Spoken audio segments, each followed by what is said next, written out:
Here are the three best props to bet on for the Week 14 Monday night game between the Eagles and Chargers, presented by Sharpstack. The first prop is Jalen Hurts 30-plus rushing yards. Now, after a stretch of 5 games in the middle of the season without breaking 30 yards and only averaging 11 rushing yards per game, Hurts has eclipsed 30 rushing yards in 3 straight since Week 11. All attention is on this Eagles offense right now and how to fix all of its issues, the first really being Jalen Hurts' usage and production on the ground. The Chargers have also allowed a lot of rushing production to mobile quarterbacks this year, with Mahomes, Nix, Dart, and Jaden Daniels all breaking 30 yards, and even Geno Smith got to 20.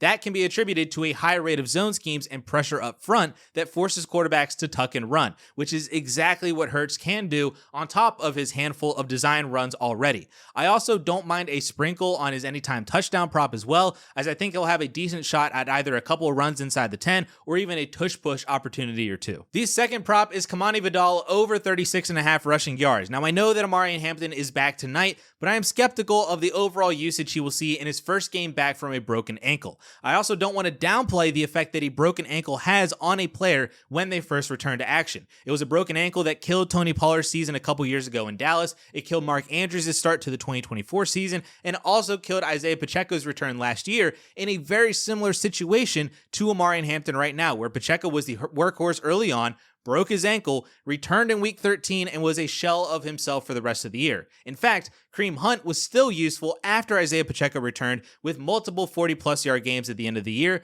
in through the playoffs. So similarly, I think Vidal can see enough volume as the complementary piece to Hampton in what should be a more run-heavy approach for the Chargers, given Justin Herbert's hand injury that he just had surgery on last week. And Philly has been more susceptible on the ground lately, allowing 250 yards to the Bears last week, over 110 yards to Dallas, 74 yards to Josh Jacobs. Plus, we also know that Jalen Carter is out, so that should make things easier for the Chargers up the middle. If it is a split backfield and Vidal gets 8 to 10 carries, he can get to 37 yards. But before I say the last prop, I wanted to tell you all that I'm getting these plays from the new Sharpstack tool on 4for4.com, which shows you the best props to bet on with their AV tool across the NFL, college football, MLB, NBA, and more. Sign up today for a 7-day free trial using the link in the description with code BET for 25% off. And our last play tonight is Cameron Dicker 2+ field goals made. Now, he's made 2+ field goals in 4 of his last 5 and 6 of his last 8, and when he's at home, he has hit this in all but 1 game this season. Philadelphia is a tough defense, and with Herbert's hand injury, it does make me think that some of their drives are going to stall out inside Eagles territory,